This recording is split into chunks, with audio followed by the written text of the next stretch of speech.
Your arts never disappoint me, Akira.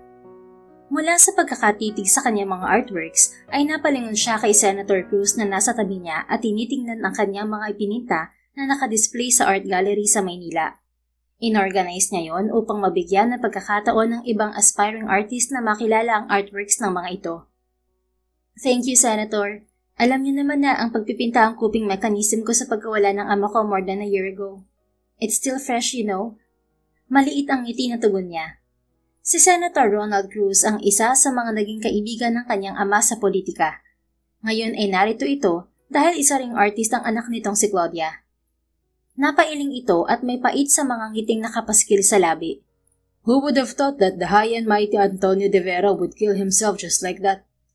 Hindi pa rin ako makapaniwala na namatay ang amigo kong yun ng ganun-ganun na lang. And now, ikakasal ka na sa mayor ng San Felipe na si Jake Gonzalez. Dahil sa narinig ay napabuntong hininga si Akira. Pilit inaalis ang bigat na namumuo sa kanyang dibdib. I guess this is the right time to settle, Mr. Cruz. Besides, ito ang hiniling ni Dad bago siya mamatay. Ang maikasal ako sa pamilya Gonzalez in order to continue the beautiful partnership they've built. At isa pa, I'm already 28. Hindi na ako bumabata. Mag-isa na lang ako sa buhay at umiikot na lang ang mundo ko sa hasyenda at sa pagpipinta. Muli siyang napabuntong hininga nang bitiwan ang mga salitang yon. Hindi niya kasi maamin sa sarili na kaya siya pumayag magpakasal kay Jake 1 taon matapos mamatay ang kanyang ama ay dahil sa kanyang konsensya. Ang konsensyang yon ay nanggaling sa araw na nabalitaan niya ang pagkawala ng ama.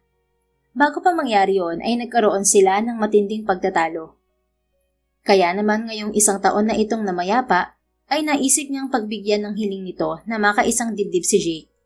Wala siyang nararamdaman ni katiting na pagmamahal sa lalaki. Ngunit sa pagkakataon na yon ay nais na lamang niyang manahimik. Wala na siyang pamilya. Nauna na rin kasing namatay ang kanyang ina na hindi niya nakilala sapagkat namatay ito sa komplikasyon pagkatapos siyang ipanganak. Basta ang iniisip na lang ni Akira, hindi bale nang hindi siya masaya, basta hindi siya mag-isa at nagpapakalugmok sa konsensya. Are you sure about your decision, Iha? Don't get me wrong. Alam kong matagal nang magkaibigan ng pamilya de Vera at mga Gonzalez. Pero huwag kang masyadong magtiwala sa pamilya ng pakakasalan mo. Is this about the vote-buying issue with Governor Victor Gonzalez last year, Senator? Ang alam ko ay na-clear na po yun. Tukoy niya sa ama ni Jake. Hindi ito sumagot at tumikim lamang. Kaya naman ay muli siyang bumuntong hininga at nginitian ang 60 anyos na senador. Senator, alam kong naging mag-aaway ang partido niyo noong huling eleksyon.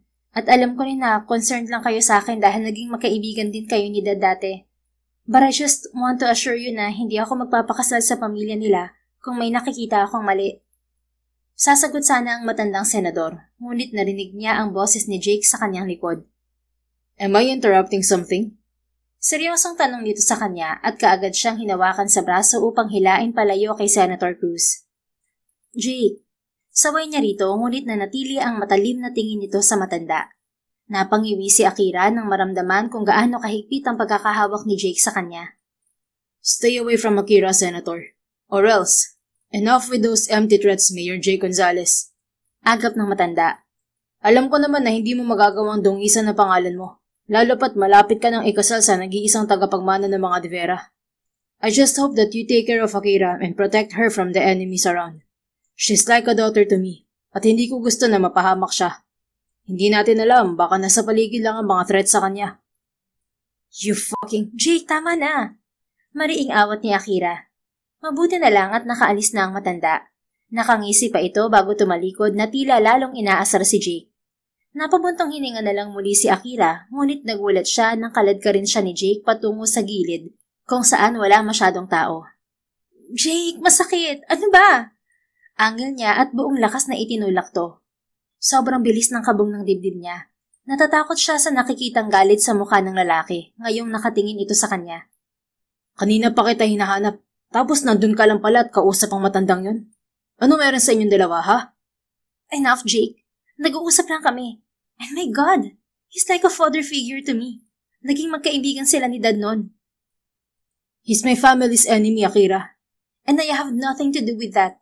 Hindi dahil kaaway siya ng pamilya niyo, ay ganun na rin ako. Talaga ba, ha? Hinawakan siya ng mahigpit ni Jake sa magkabilang braso. Napangiwi siya sa sakit at sinubukang pumiglas, ngunit sadyang malakas ito. Ito ang sasabihin ko sa'yo, Akira. Wag na wag mong subukang kalabanin ako. Mahal kita, pero kaya kitang patayin kapag ginusto ko. Akin ka lang, naiintindihan mo? Mariing sambit nito. Binalot ng takot at kaba ang kanyang dibdib habang nakatitig sa galit ng mga mata ni Jake. Nang pumayag siya sa alok na fixed marriage ng lalaki, ay hindi niya alam na ganito ang ugali nito tuwing nagagalit. Matagal nang magkaibigan ng pamilya nila, ngunit sa Amerika lumaki at nag-aral si Jake kaya nakilala niya lang ito noong 1 taon bago pa mawala ang kanyang ama. Nasasaktan ako, Jake. Nanginginig sa takot na sambit niya. Maya-maya ay kumalma ang lalaki at tila natauhan. Kaagad siya nitong binitiwan at hinihingal na napahawak sa sariling buhok. I'm sorry. Sambit nito. Nanginginig man sa takot ay binigyan ito ni Akira ng nagbabantang tingin. Ito ang una at huling beses na sasaktan mo ako, Jake. Kapag inulit mo to, walang mangyayaring kasal. Akira, I'm sorry. Please. Sinubukan siya nitong hawakan muli sa kamay pero umiwas siya. Huwag mo akong hawakan. Tinalikuran niya na ang lalaki at nagmamadali siyang umalis. Ngayon ay napapaisip na siya kung tama ba ang kanyang naging desisyon na pumayag na magpakasal dito dahil sa konsensya sa pagkamatay ng kanyang ama. Tila mas nais na lang niya ngayon na maging mag-isa kaysa magpangasawa ang isang katulad ni Jake. Ngunit kailangan niyang panindigan ang kanyang desisyon at kailangan niya rin itong bigyan ng pagkakataon. Hindi niya lang ito kayang makita sa ngayon dahil nanginginig pa rin siya sa takot. Papalabas na si Akira ng mismong hotel kung saan ginanap ang art exhibit nang matanaw niya ang isang pamilyar na figura sa labas. Nakatalikod ang lalaki at naglalakad palayo. Kumabog ng malakas ang kanyang dibdib at napuno ng pag-asa ang kanyang puso. Rafael? Nanginginig ang boses na sambit niya sa pangalan ng dating kasintahan. Kaagad siyang tumakbo upang habulin to. Hindi niya alintana ang mataas na heels na kanyang suot. Nais niyang makumpirma kung ang lalaking nakita ay si Rafael nga. Rafael, sandali! Desperadang tawag niya. At dahil mataas ang kanyang suot na heels, ay nawalan siya ng balanse at bumagsak sa sahig. Napangiwi siya dahil unang tumama ang kanyang puwet sa sahig. Aray! Tatayo na sana siya ngunit napansin niya ang isang kamay na nakalahad sa kanyang harapan. Nanlaki ang kanyang mga mata dahil nang iangat niya ang kanyang paningin ay nakita niya mismo sa kanyang harap ang lalaking hinahabol. Rafael? Naluluhang sambit niya. Kaagad niyang hinawakan ang kamay nito at tinulungan naman siya nitong makatayo. Hindi niya ito nilubayan ng tingin kahit nang makatayo na siya ng maayos. Napatitig si Akira mula sa mga mata nitong mapupungay, sa makakapal nitong mga kilay at sa matutulis nitong panga. Maging ang mga labi nito na natural na mapula ay kuhang-kuha ng dating nobyo. Napahagulhol siya at kaagad sinubsob ang sarili sa matipuno nitong dibdib. Lahat ng pangungulila na naramdaman niya ng 2 taon ay tila naglaho ngayong yakap-yakap niya ito. Rafael, buhay ka! Thank God! Umiiyak na sambit niya. Hindi ako si Rafael, miss. Malamig ang tinig na sambit nito. Kaagad siyang kumalas mula sa pagkakayakap dito at tiningala ang seryoso nitong mukha. Did you hear me? I'm not Rafael, so stop calling me that. One thing I hate the most is being mistaken for someone else. Tumalikod na ito at naglakad na palayo, ngunit hinabol niya ito at hinarangan ang daraanan nito. Kung hindi siya ikaw, bakit kamukhang kamukha mo siya? Matapang na tanong niya sa kabila ng panginginig ng kanyang boses at ng buong katawan. Umaasa si Akira na ang lalaking nasa harap ay ang lalaking minahal niya na buong puso noon. Hindi siya maaaring magkamali.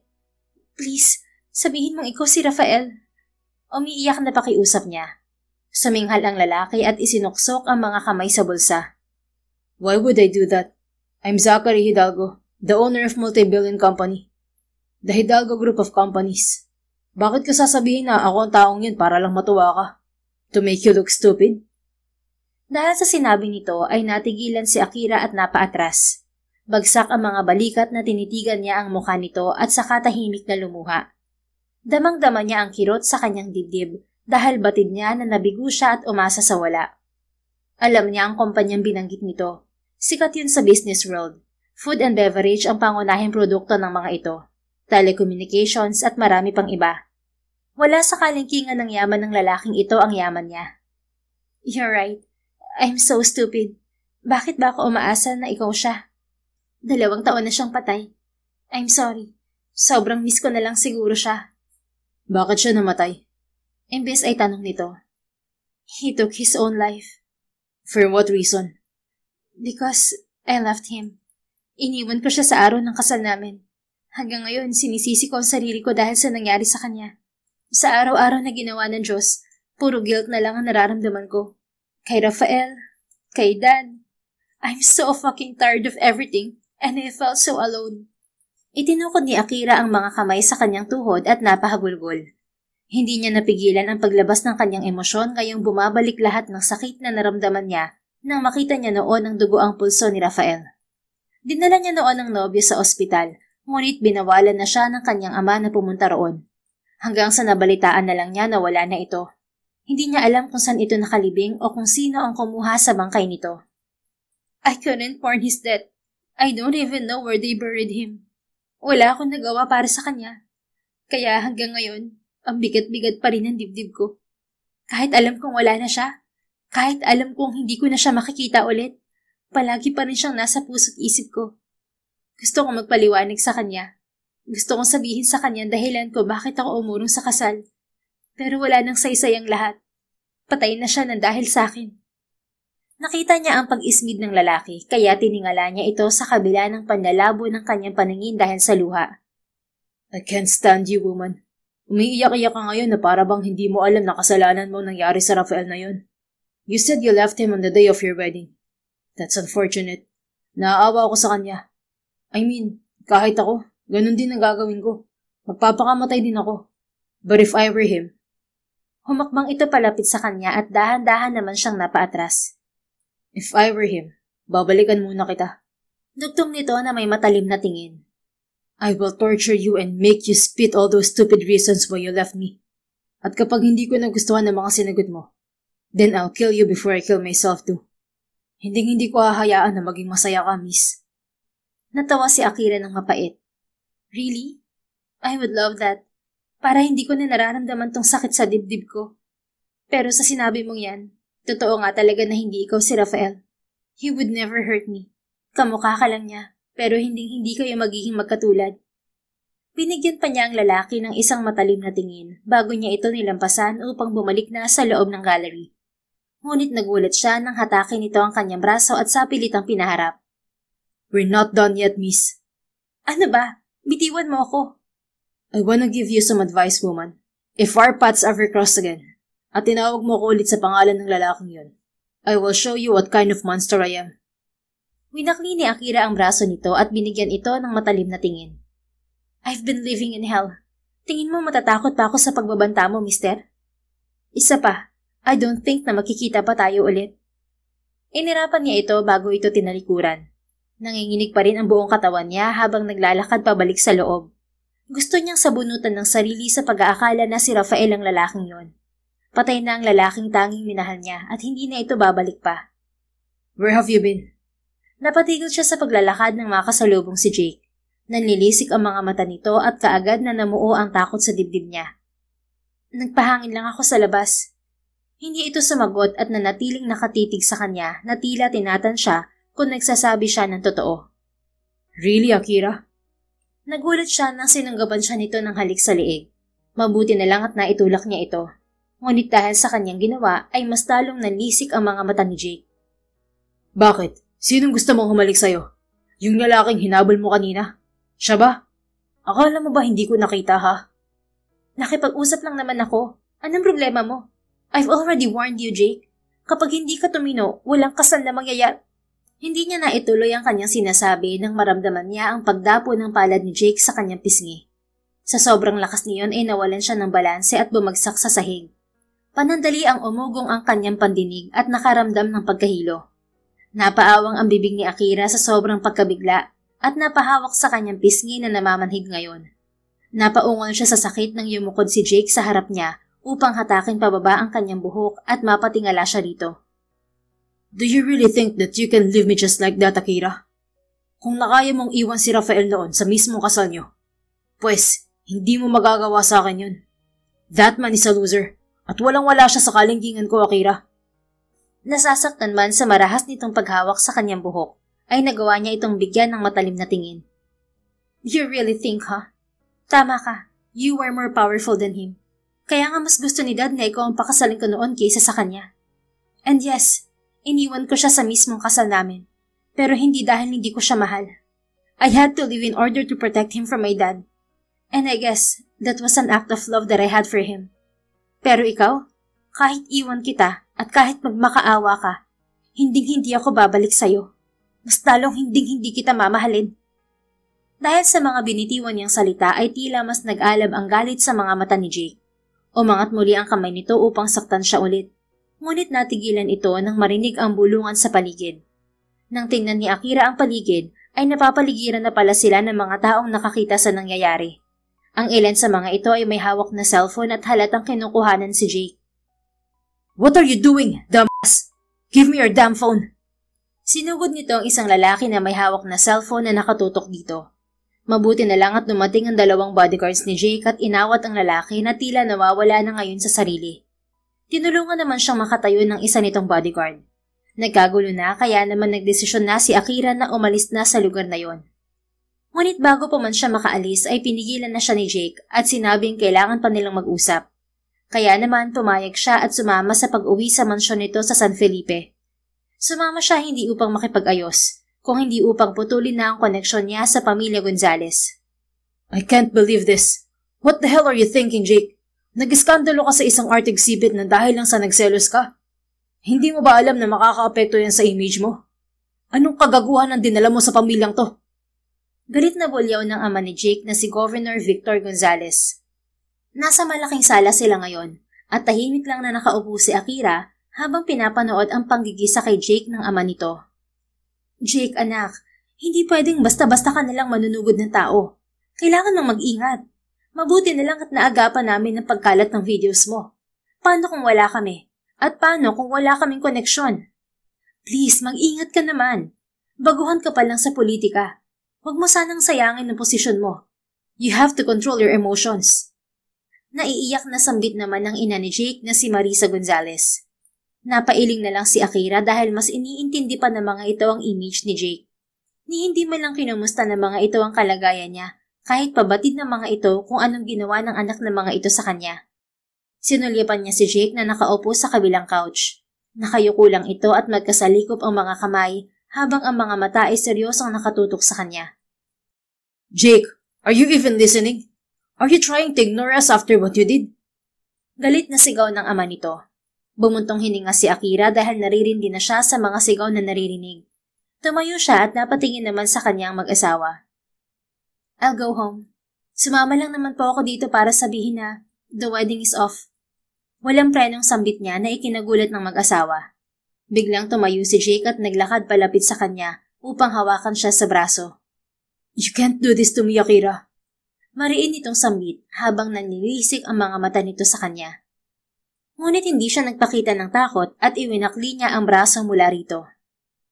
Dad wanted me to marry you because he thought you're a decent man and you will take care of me. Pero hindi. Nagsisisi ako na pumayag ako na pakasalan ka dahil sa guilt ko sa pagkamatay niya. It's a good thing that you showed your true colors before our wedding. Hindi ko kasi kaya na maikasal sa katulad mong bayolente. Nagawa ko lang yun kasi lumalandi ka sa iba. Can't you see? I love you, Akira. Bakit hindi mo maintindihan na kaya ako nagkakaganito dahil mahal na mahal kita? Pagmamahal ba yung saktan mo ko? If that's how you show your love, then it's not for me. Huwag din natin ituloy ang kasal. Tatalikuran na sana niya ito, ngunit hinawakan siya nito muli sa braso at niyakap ng mahigpit. Akira, no, please. I'm sorry. Hindi ko na uulitin. Just don't leave me. Please. Pagmamakaawa nito. Napapikit siya ng mariin at kaagad niya itong itinulak palayo. Lumayo ka sa akin, Jake. Ayoko na ring makita ka. Naiintindihan mo? Akira! Galit na saway sa kanya ni Governor Victor Gonzales. What? How can you do this to us? We've already announced your wedding a month ago. Nakataya dito ang pangalan ni Jake. Bakit ngayon mo pa naisipang wag ituloy ang kasal? At talagang kailangan niyo pang itanong sa akin yan, Gov? Sinaktan ako ng anak niyo. Kasalanan ko ba na ngayon ko lang nalaman ang totoong ugali niya? Iha, baka pwede naman natin pag-usapan to. Paano na ang hiling ni Antonio na maipagpatuloy ang magandang samahan ng pamilya natin kung hindi natin itutuloy ang kasal? Mahinahong pakiusap ni Marisa sa kanya. Tita, I just want you to know that I agreed to marry your son not because my father wanted me to. Maybe it was because of my guilt, but I control my life. Pumayag din ako magpakasal kay Jake kasi ipinakita niya sa akin na mabait siya at maalaga. Pero hindi ko alam na ganitong klase ng tao pala siya. I'm sorry pero hindi ko kaya magpakasal sa katulad niya. Paano na lang kapag mag-asawa na kami? Ano yun? Every time he feels jealous, he would hurt me? Hell no. Hindi ako papayag na gawing punching bag ng anak niyo. Inalis niya ang suot na engagement ring at ipinatong sa coffee table. Kitang-kita niya ang panlulumo sa mukha ni Jake habang nakatingin sa singsing. Hindi niya magawang maawa sa lalaki dahil sa ginawa nito sa kanya. I have to go. Paalam niya sa mga ito bago taas noong naglakad palabas ng mansyon. Narinig pa niya ang pagwawala ni Jake maging ang pag-iyak ng ina nito habang papalabas siya. Ngunit hindi niya ito pinansin. Tinawagan niya ang kanyang driver at dumating naman ito kaagad upang ihatid na siya pauwi sa Hacienda de Vera sa San Felipe. Pagdating sa hacienda ay kinausap niya muna si Janice, ang kanyang pinsan sa side ng kanyang ina. Ito ang namamahala sa kanilang hacienda sapagkat mas nakatuon ang kanyang atensyon sa pagpipinta at pagdalo sa kung saan-saang art exhibit. Pagkatapos niya itong kausapin ay nagtungo na siya sa kanyang silid upang magpahinga. Mag-isa ka na naman, Akira. Bulong niya sa kanyang sarili. Sa araw-araw na nabubuhay siya ay nasanay na siya na tumira mag-isa sa hacienda. Ngunit sa kaibuturan ng kanyang puso, ngayong 28 anyos na siya ay nais niyang magkaroon ng kasama. Nang hindi pansamantala, kundi panghabang buhay. Pinangarap niya na yun dati kasama si Rafael, ngunit nawala ito dahil sa kanya. Muli na namang bumigat ang kanyang dibdib, ngunit napalitan niya ng takot nang marinig ang pagkalusko sa kanyang balkonahe. Iniiwan niya kasi yun na nakabukas sapagkat kampante siya na walang magtatangkang pumasok doon. Bumangon siya upang tingnan kung may tao roon. Sinong nandyan? Kabado ngunit mariin niyang tanong. Kaagad binuksan ni Akira ang pinto ng balkonahe at nagulat siya nang makitang naroon at nakatayo si Jake na hinihingal at pawis na pawis. Jake? Gulat na sambit niya. I'm sorry for barging in, Akira. Hindi mo sinasagot ang tawag ko at ayaw akong papasukin ng mga guard mo sa labas. Napaatras siya palayo rito. Umalis ka na. Hindi ba malinaw sa'yo? Hindi ko kayang pakasalan ka, Jake. Huwag mo nang gawin to at wala ka nang magagawa pa para magbago ang desisyon ko. Why is it so easy for you to throw me away? Is that your talent? Ngayon alam ko ng pakiramdam ni Rafael noong iniwan mo siya sa altar. Nakakabaliw pala. Kaya pala nagawa niya yun sa sarili niya. Kumuyom ang kanyang mga kamao. Don't even go there, Jake. Sinabi ko na sa'yo na walang-wala ka sa kalingkingan niya. Pwede ba? Umalis ka na dito bago pa ako magtawag ng pulis. Tumawa ito ng mapakla. I know. You really loved him. Kahit hanggang ngayon nararamdaman ko pa rin na mahal mo pa rin siya. The fucking lucky bastard. Patay na siya pero baliw na baliw ka pa rin sa kanya. Pero bakit hindi na lang ako, Akira? God knows how hard I tried to get you. 1 taon, Akira. Within that 1 year, I tried to climb up your walls which I successfully did. Ginawa ko lahat para ipakita sa'yo na kaya kitang mahalin ng buong buo. Pero dahil lang sa isang pagkakamali ko, itatapon mo na lang ako basta-basta. Hindi ako papayag. Lumapit ito sa kanya at hinawakan ng kanyang magkabilang pisngi. Pumiglas siya ngunit sadyang malakas ito. Jake, ano ba? I am Mayor Jake Gonzalez, Akira. Hindi ako ang iniiwan. Naiintindihan mo, ha? Akin ka lang. Bitiwan mo ako. Tinuhod niya ng malakas ang pagkalalaki nito, kung kaya't napaungol ito sa sakit. Nang magkaroon ng pagkakataon na makapiglas, ay tumakbo si Akira patungo sa kanyang kama at kinuha sa ilalim ng kanyang unan ang kutsilyo. Sige, lumapit ka. Nanginginig ang kamay na itinutok niya kay Jake ang kanyang maliit na kutsilyo. Napatigil ito sa paglapit at natawa ng sarkastiko. Damn, Akira. You look hotter while holding that knife. Sige nga, kaya mo ba akong pigilan gamit yan? 1 step forward, Jake. 1 step forward and you'll be dead. Mariing pagbabanta niya sa kabila ng malakas na pagkabog ng kanyang dibdib. Imbes na matakot, ay humakbang pa ito palapit sa kanya. Napasigaw siya nang mabilis nitong mahuli ang kamay niya. Tumilapon ang kutsilyo sa sahig at sinampal siya nito ng malakas, dahilan upang mawalan siya ng balanse at tumama ang kanyang ulo sa gilid ng side table. Nakaramdam siya ng pagkahilo at nandilim ang kanyang paningin, hanggang sa tuluyan siyang nawalan ng malay. Nang magising si Akira, ay nakita niya sa kanyang gilid si Jake. Nakahandusay ito at hindi gumagalaw. Napabangon kaagad siya at napansin ang kanyang hawak na kutsilyo na may mga bahid pa ng sariwang dugo. Sinalakay ng matinding kaba ang kanyang dibdib at dahan-dahang napalingon kay Jake.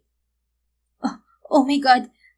Naiiyak na buleles niya nang makitang duguan ang dibdib nito. Kaagad niyang binitiwan ng kutsilyo. Napaatras siya hanggang sa mapasandig sa gilid ng kanyang kama at paulit-ulit na napailing.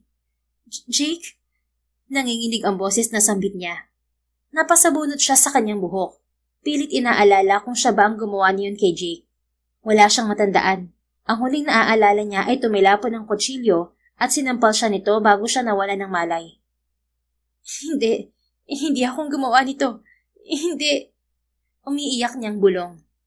Nagulat siya nang biglang bumukas ang pinto ng kanyang kwarto at iniluwa ang gulat na itsura ni Governor Victor Gonzales at ng asawa nito na si Marisa Gonzales. Hindi niya batid kung paano nakapasok ang mga ito doon. Jake! Anak! Akira! Anong ginawa mo sa anak ko? Panabay na wika ng mag-asawa. Tinakpan ni Akira ang kanyang magkabilang tenga habang malakas na humahagulgol. Tila nawawalan na siya sa kanyang sarili. Hindi na niya maintindihan ang nangyayari bukod sa naririnig na lang niya ang malakas na pag-iyak ng mag-asawa. Hayop ka, Akira! Ipapakulong kita! Pinatay mo ang anak ko!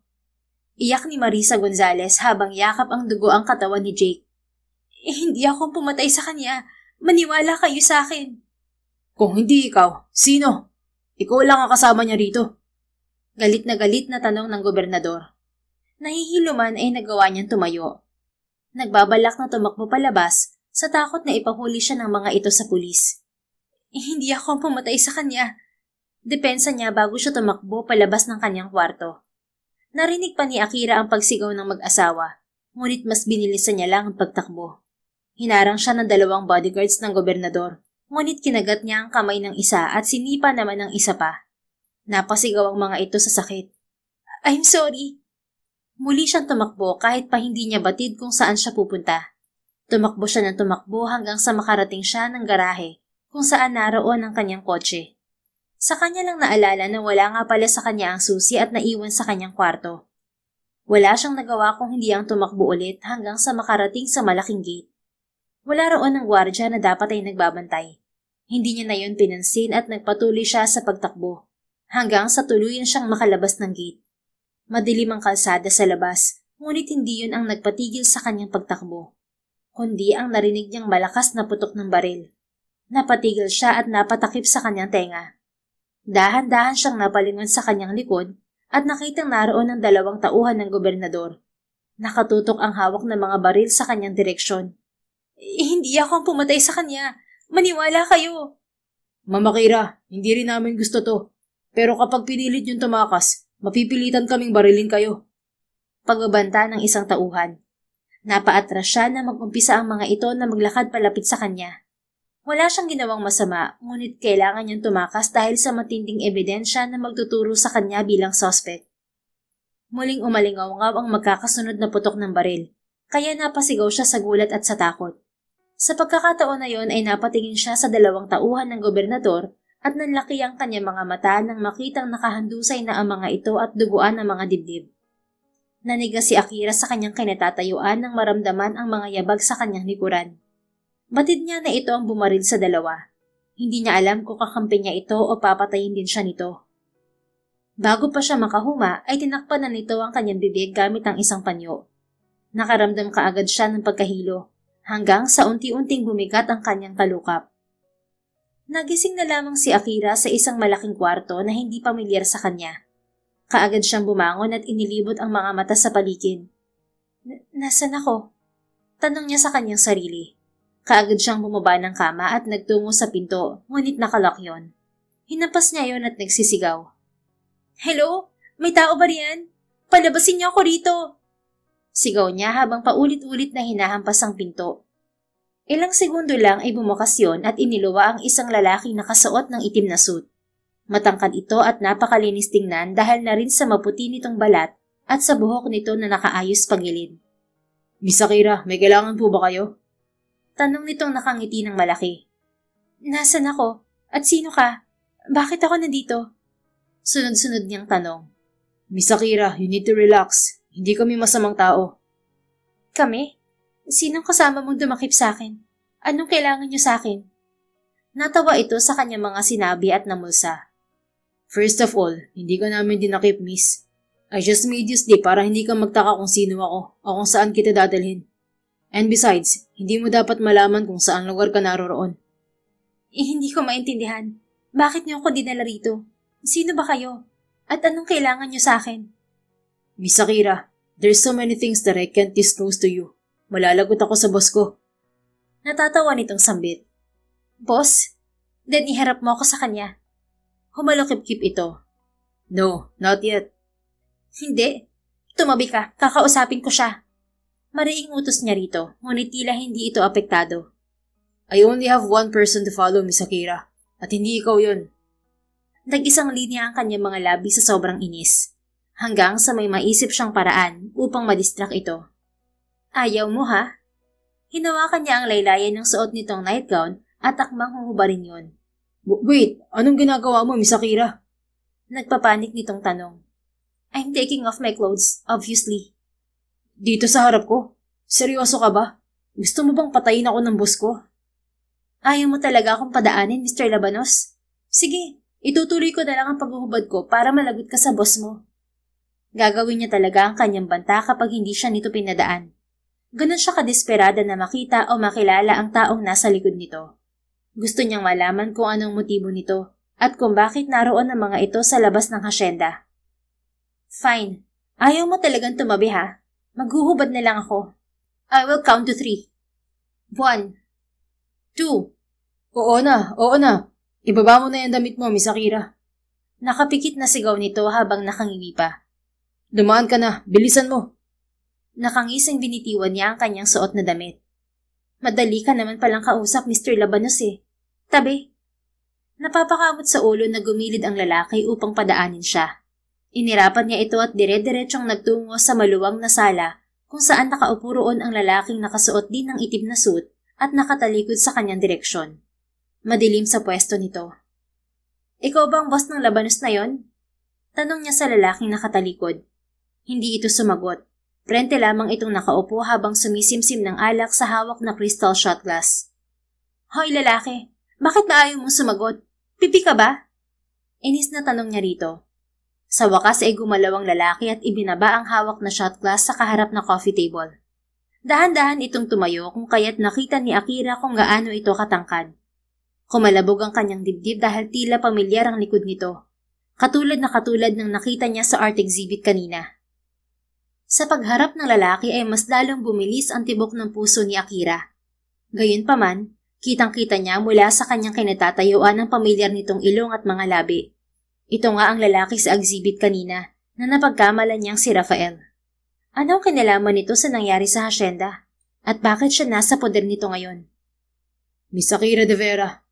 Untag nito at sambit sa kanyang pangalan. Paano mo nalaman ang pangalan ko? Ikaw yung sa gallery, di ba? Bakit hindi? Your upcoming wedding with Mayor J. Gonzalez was all over the news. And yes, I am that man from the gallery. Napaatras siya habang nanginginig ang buong katawan. Namulsa naman ang lalaki at nag-umpisang maglakad. Pero huminto nang magtatapos na ang parteng madilim sa malaking sala. Pabilis ng pabilis ang tibok ng puso ni Akira. Para silang sinadyang paghiwalayin ng kaunting sinag sa pagitan nila na nagmumula sa maliit na lampshade roon. Bumibilis din ang kanyang paghinga hanggang sa pakiramdam niya isasabog na ang kanyang dibdib. I was actually planning to hide my identity from you. Dahil alam kong ganyan ang magiging reaction mo. Dugtong pa nito habang nakatingin sa kanya. Mga isang di pa lamang ang pagitan nila. Napalunok si Akira. Ikaw? Ikaw ang nagpadakip sa akin? Nagpadakip? Nonsense. Because I saved you from those bunch of fools. You should be thankful. Kumuyom ang kanyang mga kamao. Pakiramdam kasi niya ay pinaglalaruan siya ng lalaki. Bakit? Ang sabi mo, hindi ikaw si Rafael. Pero bakit mo ako niligtas? Bakit mo ginagawa to? Hindi nga ako si Rafael. At hindi ko rin to ginagawa para iligtas ka. May malaking kasalanan sa akin ng mga Gonzales. Pinapasundan ko sila kanina sa assistant kong si Damian. At nagkataon na pumunta sila sa bahay mo. My assistant told me that he saw you running away while being chased by those armed men. Kaya tinulungan ka niya. Anong kasalanan sa'yo ng mga Gonzales? Sa akin wala. Pero sa ama ko, meron. But I don't want to talk about that. Ngayong nasagot na ang tanong mo, ako naman ang magtatanong. Why were you running away from your own house? Bakit kayo nahabol ng mga tauhan ng mga Gonzales? Nanikip ang dibdib ni Akira nang maalala ang itsura ni Jake bago siya tumakas kanina. Muling kumuyom ang kanyang mga kamao upang pigilan ang sarili sa sobrang panginginig. I woke up holding a bloody knife. Nasa tabi ko si Jake. He was drowning with his own blood. Then his parents came at gusto na nila akong ipahuli sa mga pulis. Sa takot ko, tumakbo ako para tumakas. Agresibong gumalaw ang panga ng kausap niya, kasabay ng pagpapakawala ng malalim na hininga. Did you kill him? I don't know. Ang huli ko lang naaalala ay tumilapan ng kutsilyo na yun at nabagok ang ulo ko bago ako nawala ng malay. Hindi ko alam kung bakit pagising ko ay hawak ko na yun. Killing a person using a sharp knife, and yet your clothes have no trace of blood? At ang sabi mo, tumilapon yun bago ka nawala ng malay. What a stupid move. Anong ibig mo sabihin? Someone set you up, Akira. At yun ang kailangan kong malaman. Set up? Pero kami lang ni Jake ang naroon. There's always a possibility. Maaaring pumasok siya sa kwarto mo habang wala kang malay. Pakiramdam niya ay nanghina ang kanyang tuhod sa napagtanto. You should rest, Akira. Magpapadala ako ng mga damit at pagkain sa kwarto mo. Bumalik ka na ron. May hinahon itong sambit. Bakit nangyayari to sa akin, Rafa? Hindi niya naituloy ang kanyang sasabihin nang maalala na hindi nga pala si Rafael ang kausap niya. Mahirap man, ngunit kailangan niyang tanggapin na kamukha lamang ito ng lalaking dati niyang minahal. Porma at pananalita pa lang ng lalaking kaharap ay malayang malayo na sa Rafael na kilala niyang simple lamang. Call me Zachary. Sambit nito nang mapansin ang pag-aalinlangan niya. Tumikhim siya bago nagsalita. Zachary, hindi ko alam kung bakit nangyayari sa akin to. Pero hindi mo ako kailangang ikulong dito. Hindi kita ikinukulong, Akira. I'm keeping you safe while I do the process of cleaning your name. You have to come back stronger. Bakit importante sa'yo na malinis ang pangalan ko? Mariing tanong niya. Ayaw man niya ay umaasa kasi siya na ito nga si Rafael hanggat nagpapakita ito ng concern sa kanya. This is not about you, Akira. I'm keeping you safe because you have to leave. Can't you see? There are so many guns pointing at you, and you don't even notice it. You have to leave and protect your money and your properties. Kapag nawala ka sa landas nila, madali nilang makukuha ang mga yun mula sa iyo sa isang pitik lang. I've been watching Governor Victor Gonzales for months. Kaya alam ko rin na matagal ka na nalang pinipilit na maikasal ang anak nila sa'yo. They're already powerful, but it's not enough for them. They want to get everything as long as it gives them power. Kasama na roon ang yaman mo na gusto nilang makamkam. Natigalgal si Akira sa mga narinig. You mean, may kinalaman sila sa nangyari kay Jake? Pero hindi ko maintindihan, Zachary. Bakit nila gagawin yun sa anak nila para lang iset up ako? Yun ang aalamin ko. Kaya ikaw, dito ka lang. At ako nang bahala sa lahat. Kapag nakuha nila ang yaman mo, mas magiging makapangyarihan sila. I can't let that happen. Hindi na siya nakasagot sapagkat hindi pa kayang iproseso ng kanyang utak ang mga nangyayari. Pakiramdam niya ay napakatanga niya para hindi malaman na may masamang balak ang pamilya Gonzales sa kanya. Maya-maya ay pinapasok na siya ni Zachary sa kwarto at pinadalhan ng damit upang makaligo na siya. Simpleng white t-shirt, itim na shorts at 2 pares ng panloob ang mga yon. Nagdala rin ng isang matandang babae ng pagkain niya sa loob ng kwarto. Mukha naman itong mabait at palaging nakangiti sa kanya. Dahil na rin sa pagod sa mga nangyari ay nakatulog agad siya. Nagising na lang si Akira kinabukasan, nangyayain siya ng matandang babae na maglibot sa hardin sa labas. Manang Faye pala ang pangalan nito. Mas magandang maglibot-libot ka kahit man lang dito sa hardin, iha. Sambit ng matanda habang tinutuloy nito ang pagdidilig sa magagandang halaman. Inilibot ni Akira ang paningin sa paligid.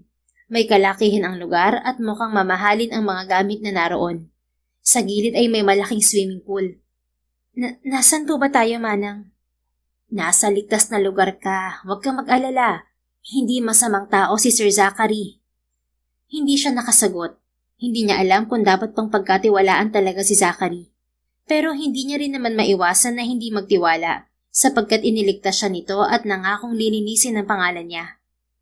Matagal na po ba kayo rito? Sa halip ay tanong niya habang nakahalokip-kip at tinitingnan ang mga bulaklak sa paligid. Matagal na akong katulong ng mga hidalgo. Ang ama ni Sir Zachary pinagsisilbihan ko noon. Pero ngayong masama ang lagay niya, ay narito ako para alagaan ang anak niyang si Zachary. Ano po bang ginawa ng mga Gonzales sa ama niya? Curious na tanong niya rito. Tumingin ito sa kanya at akmang magsasalita, ngunit may tumawag sa kanya mula sa loob. Paglingon niya ay naroon ng assistant ni Zachary na si Damian. Nakangiti ito sa kanya nang makalapit. Ang sabi ni boss, kailangan mong kumain ng almusal, Miss Akira. Nagbaba siya ng tingin at saka naglakad papasok sa malaking bahay na sa tingin niya ay mansyon o magarang ancestral house. Pero ayon kay Manang Faye ay ginawa ng safe house ni Zachary. May iba pa raw itong bahay sa ibang lugar at sa Maynila. Sumunod siya hindi dahil gusto niyang kumain ng almusal, kung hindi gusto niyang makita si Zachary. Katulad ng inaasahan, nakasuot ito ng suit at kasalukuyan itong inaayos ang suot na necktie. Mukhang papasok na ito sa opisina. Habang nakatingin dito ilang hakbang ang agwat nila, ay hindi pa rin niya maiwasan na ikumpara ito kay Rafael dahil nga sa malaking pagkakahawig ng dalawa. Ngayong maliwanag na, napansin na niya ang pagkakaiba ng dalawa. Medyo kulot ang buhok ni Rafael. Ang kay Zachary ay unat. At may nunal si Rafael sa malapit sa kaliwang sentido, habang si Zachary naman ay wala. Nababaliw ka na, Akira, para isipin na siya si Rafael. Patahimikin mo na yung tao sa langit. Anya sa isip habang papalapit sa lalaki. Hindi ako kakain, Zachary. Sambit niya ng tuluyang makalapit. Napahinto tuloy ito sa ginagawa at napatingin sa kanya. Kumunot ang noo nito at humakbang upang dumistansya ng mas malayo sa kanya. Hindi rin ito makatingin. Kusang tumalikod bago nagsalita. And why is that? Sa tingin mo, pagkatapos ng lahat ng nangyari sa akin kahapon, magagawa ko pa kayang kumain? Hindi ko alam kung anong nangyayari sa labas. They're hunting you, Akira. If that's what you want to know. Nakita ang fingerprints mo sa kutsilyo. Ayokong lumabas ka o magkaroon ka ng access sa social media. Kasi alam ko maaapektuhan ka sa mga kumakalat na balita ngayon tungkol sa'yo. But like I said, ako ang bahala. Bumigat ang kanyang dibdib sa narinig. Nagsabay-sabay na lahat ng problemang nasa isip niya.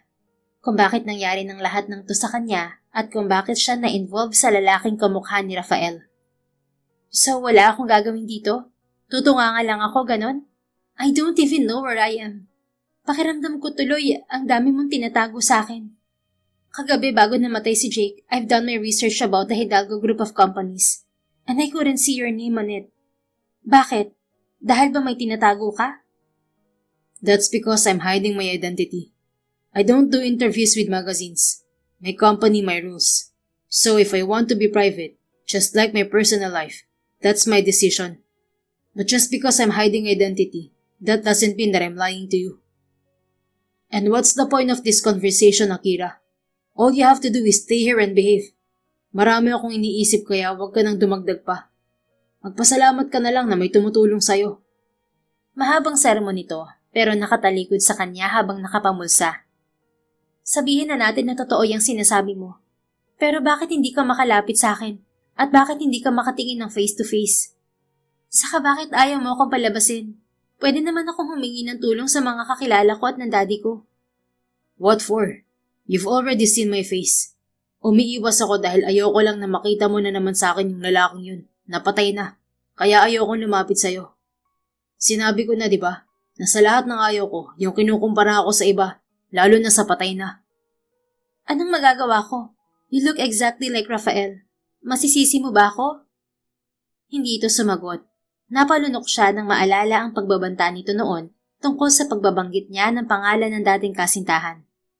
I've already warned you, woman. Don't push my limits. Madilim ang mukha ng pagbabanta nito. Dinampot nito ang sunglasses sa mesa at isinuot bago confident na naglakad habang nakapamulsa pa rin. Nang nasa tapat na niya si Zachary ay huminto ito sa gilid niya. Pakiramdam ni Akira ay biglang uminit ang paligid na sinabayan pa ng malakas na pagkabog ng kanyang dibdib. Hindi siya makakibo. Nais niya itong lingunin pero tila ba nagka-stiff neck siya sa mga sandaling yun. Amoy na amoy din niya ang perfume na gamit nito. Maya-maya pa ay naramdaman niya ang malamig na pader sa kanyang likod. Halos hindi na siya makahinga, lalo na nang ilapit nito ang mukha sa kanyang bandang tenga. Mas lalo tuloy siyang naniga sa kinatatayuan. Kahit mga mata niya ay hindi niya maikibo sa gilid upang makita sana ito. Kapag hindi ka tumigil kakabanggit ng pangalan niyang ex mo, I will kill you. Mariing bulong nito. Imbes na matakot ay napalunok na lang si Akira habang para pa ring estatwa sa pwesto. Kaya mo akong patayin? Kung ganon, bakit hindi mo ginawa kahapon? Pilit niyang sambit kahit hindi siya gumagalaw. The question is, how the hell would I kill a gorgeous woman like you? Gumuhit ang nakakalokong ngisi sa mga labi nito. Alam ko na kung paano kita papatayin. How about I kiss you to death? Gusto mo ba yun? Bago ka mamatay, nasarapan ka pa. How sure are you na masasarapan ako sa halik mo? Baka mas mapaaga pa nga ang pagkamatay ko. Sarkastikong sagot niya kahit pamalapit nang bumigay ang kanyang tuhod sa sobrang panlalambot nito. Damang-dama niya ang init ng mabango nitong hininga sa may batok niya. You wanna try, ha? Para mawala na rin sa isip mo na hindi ako ang dati mong boyfriend. I will kiss you and prove you wrong. Ano, payag ka? Halatang nang iinis lamang ang lalaki, kung kaya't hindi nagpatalo si Akira. Sige, papayag akong halikan mo ako, Mr. Hidalgo. But in one condition. Look at me face to face. Nabura ang ngisi sa labi nito at saka humakbang at lumayo sa kanya. Stop being childish. Anitong may pikon na tono. Childish? Sinong unang nag-bring up ng kiss na yan? Hindi ba ikaw? At sinong unang nangaway? Hindi ba ikaw din? Balik nito na lalong kinainis niya. Palaging may sagot ang lalaki at ayaw magpatalo. Kung ayaw mo, ako na lang makikipagtitigan sa'yo face to face and eye to eye. Pumihit siya, ngunit nakatalikod naman na ang lalaki at ilang hakbang na ang layo sa kanya. Damn, ang ilip talaga ng lalaking to. Ano bang masama kung makipag-usap naman siya ng malapit sa akin? May saltik ata ang lalaking to. Asik niya. Don't even come near me, Akira. That's what I want. Respect it. Saka, baka lalo kang mabaliw kakaisip sa ex mong patay kapag natitigan mo ako sa malapitan. At para lang sa kaalaman mo, mas gwapo ako sa kanya. Anito. Bakit pa kasi ayaw mo makipag-usap ng malapitan sa akin, ha? Para tayong mga tanga palagi eh. Allergic ka ba sa babae, ha? O baka naman may trauma ka? Mas gusto mo kasi sa dilim. Tapos kapag nasa liwanag ka naman, nag-uusap nga tayo pero magkalayo. Tapos nakatalikod ka pa sa akin. Alam mo bang kabastusan ng ganun? O baka naman nababahuan ka sa akin, kaya gusto mo laging ilang di pa ang agwat natin sa isa't isa, ha? Hindi. Baka naman mabaho ang hininga mo. Sa kabila ng pagkaseryoso nila, natawa siya sa isip sa huli niyang nasabi. Alam naman kasi niyang mabango ang hininga nito dahil naamoy niya kanina lang. You're so funny, woman. Para ka talagang bata na kulang sa aruga. Sinabi ko ng dahilan pero ang kulit mo pa rin. Oo na, magkamukha nga lang kayo ni Rafael pero hindi kayo magkatulad. Yun na ang gusto mong marinig? Saka hindi naman talaga kayo magkatulad. Dahil siya, mabait na tao. Hindi gaya mong nagbabait-baitan lang dahil magagamit mo ako laban sa mga Gonzales. So what's the point of looking at me sa malapitan? Kung alam mo naman pala na magkaiba kami. You wanna see my eyes, ha? For what? To see him through me dahil nangungulila ka sa kanya at nagigilty? That's not gonna happen, Akira. Ang patay ay patay na. Mag-move on ka na. Stop this bullshit, okay? It's annoying. Nasa pamamahay kita, kaya sundin mo ang rules ko. Don't come near me. Understand? Mariin itong sabi. Tinalikuran na siya nito at tinawag si Damian na kanina pa pala nanonood sa pag-aaway nilang dalawa. Pero hindi siya papayag na matalo. Siya si Akira de Vera at hindi siya basta-basta nagpapasinda kahit kanino. Kahit pa sa lalaking yon na nagligtas sa kanya. Hinabol niya ang papaalis na sanang si Zachary at walang pag-aatubiling hinila ito sa braso paharap sa kanya. Ngunit hindi niya inasahan na sa pagharap ni Zachary ay hindi na niya nagawang masilayan ang mga mata nito. Kaagad kasi nitong hinawakan ng magkabila niyang pisngi upang halikan siya sa mga labi. Sa sobrang pagkabigla ay wala siyang nagawa kung hindi ang manlaki ang mga mata. Naramdaman niya ang malambot ngunit mapusok nitong labi. Gusto niyang magprotesta, ngunit ayaw makisama ng katawan niya. Tila nais pa ng kanyang mga braso na pumulupot sa batok nito upang mas palalimin ang halikan nila. Ngunit mabuti na lamang at nasa katinoan pa siya. Kaya bago pa man siya malunod sa halik na yon, ay tinulak niya si Zachary. Hindi naman ito nagmatigas at kaagad na binitiwan ang mga labi at pisngi niya. "Bastos ka!" Inis na sambit niya bago ito itinulak at mabilis siyang tumakbo papasok sa kanyang kwarto. Dumapa siya sa kama at isinubsob ang muka sa unan upang doon tumili ng malakas. Patong-patong na kasi ang frustration na nararamdaman niya. Gayunpaman, mabilis niyang inangat ang kanyang muka at tinampal ng mahina ang magkabilang pisngi dahil pakiramdam niya ay namumula ang mga yon. "Huwag kang magpadala, Akira. Hindi si Rafael yon. Huwag kang kikiligin sa halik ng ungas na yon. Ang dami mo ng problema tapos idadagdag mo pa yung... Ay, palaka!" Nagulat siya nang narinig niya ang pagbukas ng pinto.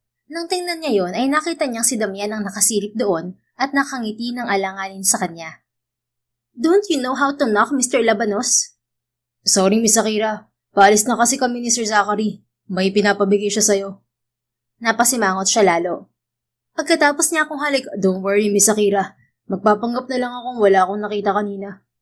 Pero ayos nag-blush on po ba kayo? Namumula ang pisngi niyo." Binato niya ito ng unan at nasa palito sa muka. "Shut up!" Imbes na mainis ay natatawa nitong pinulot sa sahig ang unan. "Kayo naman kasi, Miss Akira. Ang kulit niyo. Ayaw na ayaw pa naman ni Sir Zachary sa makulit. Kaya ayun, hinalikan niya kayo. Buti hindi extreme yung ginawa niya sa inyo." "Hindi ka ba titigil, Damian?" Namumula na siya tapos aasarin pa siya. Mas lalo tuloy siyang naiinis. "Ang ganda-ganda niyo pa rin kapag nagagalit kayo, Miss Akira. Pero oo na, titigil na po. Ipapasok ko lang po itong pinabibigay ni Sir Zachary." Kumunot ang noon niya nang ipasok nito ang isang medyo may kalakihang box. "Canvas po ito, Miss Akira. May mga kasama na to na paintbrush, palette, saka acrylic paints. Pwede niyo tong gawing libangan dito. Alam kasi ni Sir Zachary na mahilig kayo magpinta. Hindi ba nga galing siya sa exhibit niyo?" Napatigil bigla sa pagsasalita si Damian na tila may napagtanto. Umawang naman ang bibig ni Akira. "Ibig mong sabihin, nandun talaga si Zachary sa art exhibit ko? He went there for me? I thought sa ibang event sa building na yun siya nagpunta." Hindi po gano." Nadulas ka na, Damian. But you know what? I don't care. Pareho talaga kayo ng amo mo. Pareho kayong nagpapanggap na babait sa akin. Pero puro naman kayo may sikreto. I won't even beg you to spill those secrets to me. Alam ko naman kung kanino ang loyalty mo. Makakalabas ka na." Ngumiti ito ng maliit bago naglakad palabas ng pinto at sinarado yon. Napabuntong hininga si Akira at tinitigan ng box. Ayaw niyang isipin na si Zachary ay si Rafael. Ngunit kahit anong gawin niya, ay hindi yun maalis sa kanyang isipan. Ang halik nito kanina, na bagamat may pagkamapusok, ay naroon pa rin ng pag-iingat na huwag siyang masaktan. Ganun si Rafael sa kanya noon. Binuksan niya ang laman ng box at tama nga na canvas ang naroon at mamahaling brands ng mga pangpinta. Napangiti siya ng mapait. Alam niyang may hindi sinasabi si Zachary sa kanya at naiinis siya roon. Ngunit anong magagawa niya? Ang lalaki lang ang tanging mayroon siya ngayon at ito ang makakatulong sa kanya laban sa mga Gonzales. Maya-maya ay nagdala na rin ng pagkain niya si Manang Faye. Kaunti lamang ang nakain niya sapagkat nawili na siya sa pagpipinta. Katulad ng dati, ang pagpipinta ang naging coping mechanism niya sa lahat ng mga bagay na pinoproblema niya. At dahil ginagawa niya yon na libangan, ay nakakalimutan niyang minsan ang kanyang mga problema. Lumipas ang 2 linggo at wala siyang ibang ginawa kung hindi ang magpinta at ang maghintay ng balita galing kay Zachary tungkol sa kanyang kaso. Sa loob ng 2 linggo ay minsan niya lang makita ang lalaki. Sa malayuan pa. Madalas ay gabing-gabi na ito kung umuwi at madalas ay umaalis din ng madaling araw kasama si Damian. Alam niya yon sapagkat nasisilip niya sa bintana ang pag-alis ng kotse nito. Isang araw, sinilip siya nito sa kwarto habang nagpipinta. Nakasalampak siya sa mga dyaryo sa sahig at kasalukuyang naghahalo ng pintura sa palette. "What do you need?" Pagtataray niya rito. Binuksan nito ng malaki ang pinto at namulsa. Sumandal sa hamba at tumingin sa labas ng silid. Nakatalikod na naman ang magaling sa kanya na hinayaan na lang niya. "I know it's late, but I want to apologize for kissing you last time." Napatigil siya sa paghahalo at sinamaan ito ng tingin, kahit likod lang nito ang nakikita niya. It's been 2 weeks tapos ngayon mo lang naalala na mag-sorry. Don't you know how offensive it sounds for a woman? Sana ora mismo nag-sorry ka na, di ba? Whatever you think. Basta ayaw kong isipin mo na sinasamantala kong kahinaan mo. I know you're a strong woman, and I'm sorry kung ngayon lang ako nag-reach out. I've been busy lately. Just do me a favor, Zach. It's Zachary. Whatever it is. I'm just saying that if you ever kiss me again, sasampalin na kita. You hear me? Pakiramdam ni Akira ay hindi para kay Zachary ang mga salitang binitiwan niya. Tila isa rin yung babala para sa sarili, dahil batid niya kung ilang gabi siyang hindi pinatulog ng halik na yon. I can promise you that, Akira. If I were you, I would just stop myself from complaining. Because every time you do that, I couldn't help but kiss you just to shut you up and tame you. Humisi ito at saka isinara na ang pinto. Hindi na hinintay na makasagot pa siya. Hindi makapaniwalang napanganga na lang siya at naibato na lang ang isang paintbrush sa pintong nakasarado. Visit ka talaga. Napaka-arrogante mo. Inis niyang sigaw. Sa mga sumunod na araw, may nakita siyang alak na nakatago sa pantry. Dahil tapos na niya ang pagpipinta ng magagandang scenery, ay naghanap siya ng ibang paglilibangan. At yun na nga ang nakita niya. Dinala niya yun sa kwarto. Nag-inom siya mag-isa at hindi niya namalayan na may tama na pala siya. Lumabas siya ng kwarto ng susuray-suray. Saktong pagpasok naman yun ni Zachary sa loob ng bahay. Tila nagmamadali ito. Bakit gising ka pa? Kunot noon itong tanong nang makita siya. Paki mo. Pagtataray niya, nanlalabo na ang paningin niya sa hilo. Naglakad ito palapit sa kanya at nangasim ang muka nang tuluyang makalapit sa gilid niya. You smell like alcohol. Uminom ka ba, Akira? Ano ngayon sa'yo kung uminom ako? Huwag mo nga akong pakialaman. Minsan ka na nga lang magpakita dito tapos pakikialaman mo pang pag-inom ko? Bumakas ang inis sa mukha nito at napabuntong hininga. Go back to your room. Bukas na kita kakausapin about your case. Namilog ang naniningkit niya mga mata sa sinabi nito. Bakit? Anong balita? Nahuli mo na ba kung sinong nag-frame up sa akin? I did everything in my power to find evidence. Bawat galaw ng mga tauhan ko, pinag-iingat ko. Hindi ako basta-basta kumikilos nang wala sa plano. And last night, I've discovered someone that could help you clear your name. She's in the interrogation room. Pwede mo siyang kausapin, but not now. You're not ready.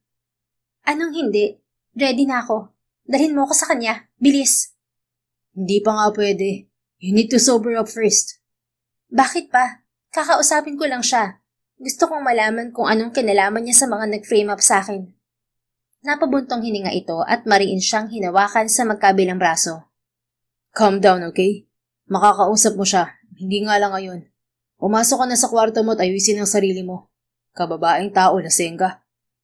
Bakit? Lalaki lang bang pwedeng maglasing, ha? Pantay-pantay na ang lalaki at babae, no?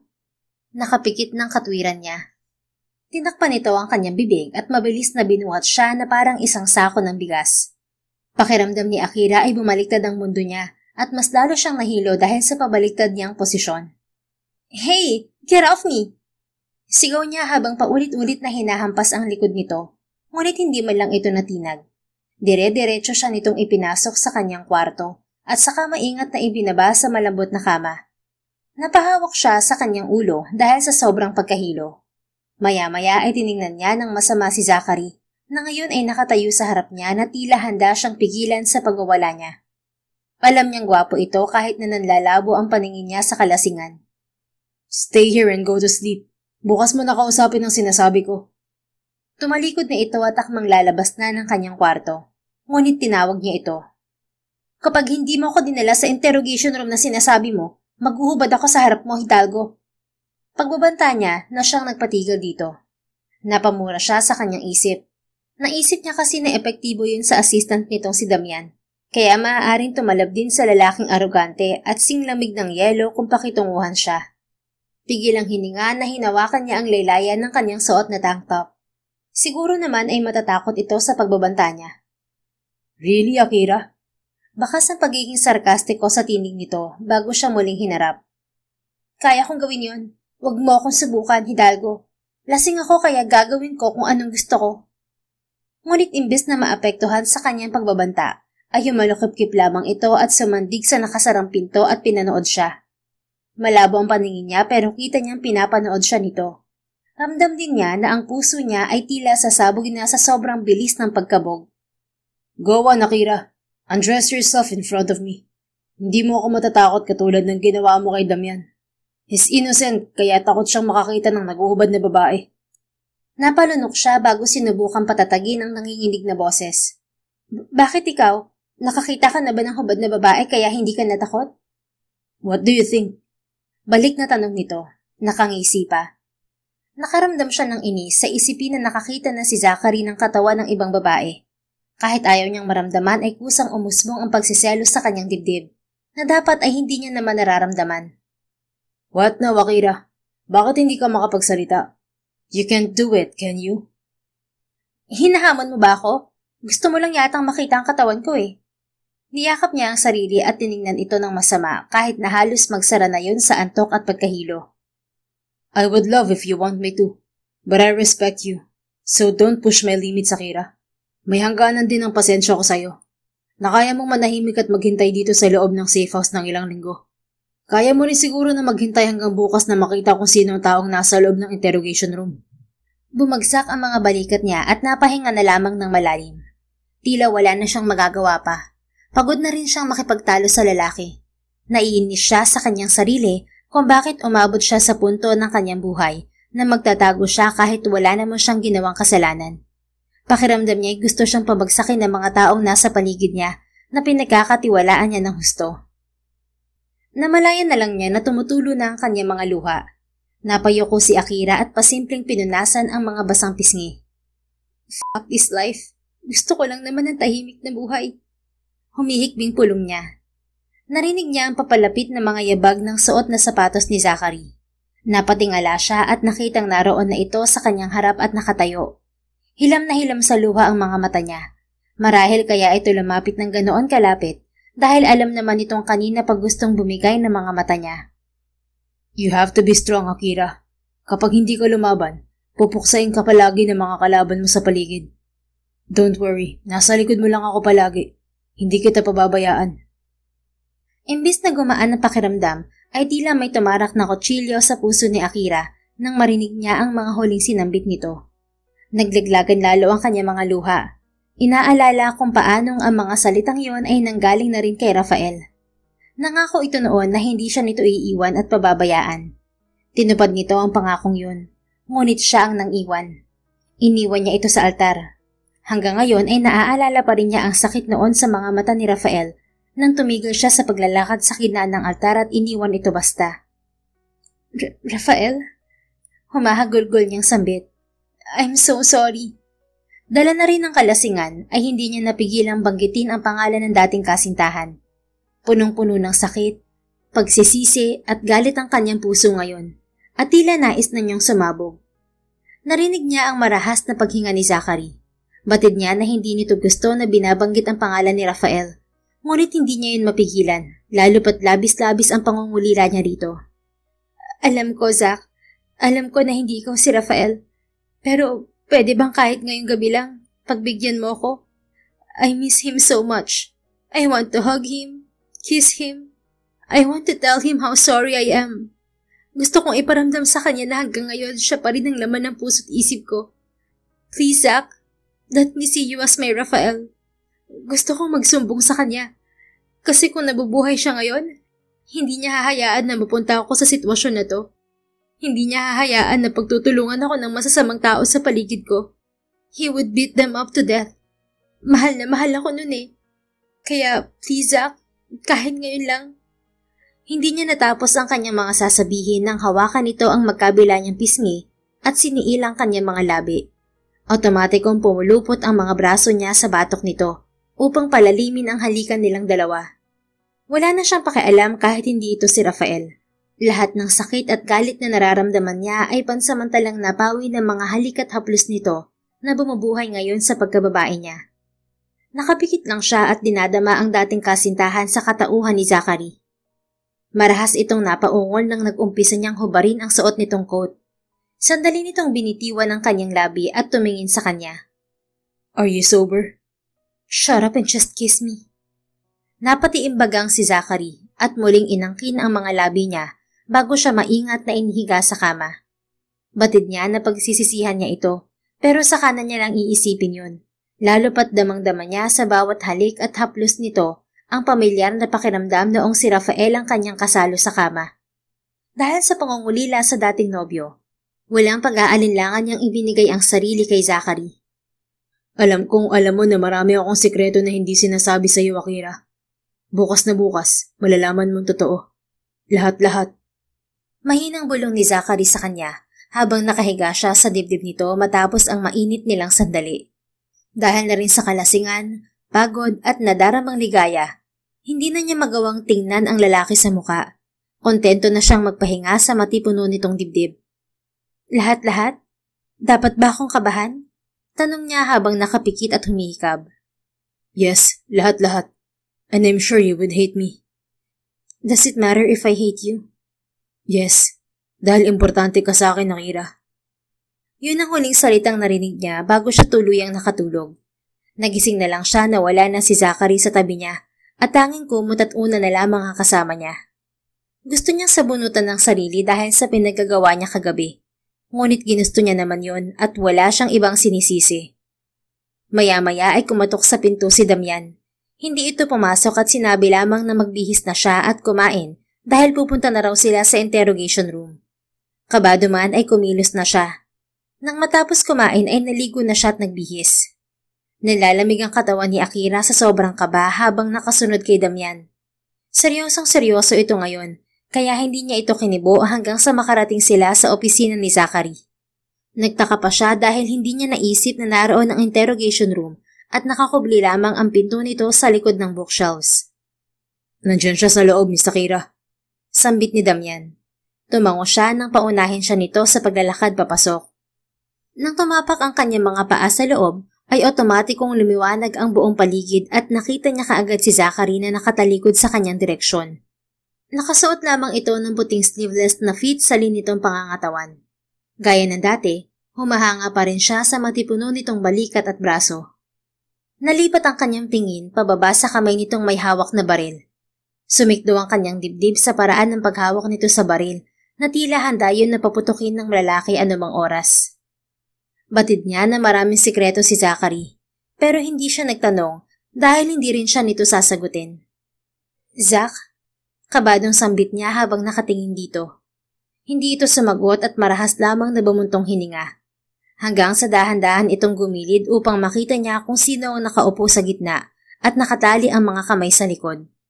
Unti-unting nanlaki ang mga mata niya nang makita kung sino ito. Dahil sa pagkagulat niya, hindi na niya napagtuunan ng pansin na pagkakataon na niyang matitigan sana ang mukha ni Zachary sa malapitan. Janice? Gulantang niyang sambit habang nakaawang ang bibig. Hindi niya akalain na ang pinsan niyang si Janice ang makikita. Bakit ito naroon? Gulong-gulo siya at maraming tanong na pumasok sa kanyang isip. Tumikhim si Zachary. Alam mo kaya kong gawin ang lahat, Akira. Using an anonymous account, gumawa ako ng fake account mo at ginamit yon para mag-message sa mga taong nakapaligid sa'yo. I told them na set up lamang ang murder weapon na nakuha sa crime scene. Sinabi ko rin na ang kutsilyo mo ay walang dugo at tumilapon sa ilalim ng cabinet. It was a bait. I knew someone would sneak into your house to find the imaginary knife. At tama ako. Huling-huli sa hidden camera na pinalagay ko sa mga tauhan ko ang pagpasok ng babaeng to sa kwarto mo. Malinaw na sinubukan niyang hanapin ang kutsilyo sa ilalim ng cabinet. At dahil doon, hindi ko na kailangan mag-isip pa kung sino ang traitor sa paligid mo, Akira. Tila nawala ng lakas ang mga tuhod ni Akira habang nakatitig sa walang emosyong mukha ni Janice. Pawis na ang mukha nito at gulong-gulo na rin ang maikli nitong buhok. Hindi niya kailanman naisip na may kinalaman nito sa frame-up na nangyari sa kanya. Ito ang pinagkakatiwalaan niya sa pagmamanage ng Hacienda de Vera at hindi matanggap ng kanyang puso ang mga nalaman. Isa pa ay magkadugo sila. I don't understand. Janice, totoo ba to? Naluluhang sambit niya. Hindi mo rin naman ako maiintindihan, Akira. Kahit umiyak ka ngayon sa harap ko, hindi ako maaawa sa'yo. Matigas na tugon nito. Narinig niya ang pagmumura ni Zachary. Kung hindi ka lang babae at kung hindi ka lang pinsan ni Akira, kagabi pa kitang pinahirapan.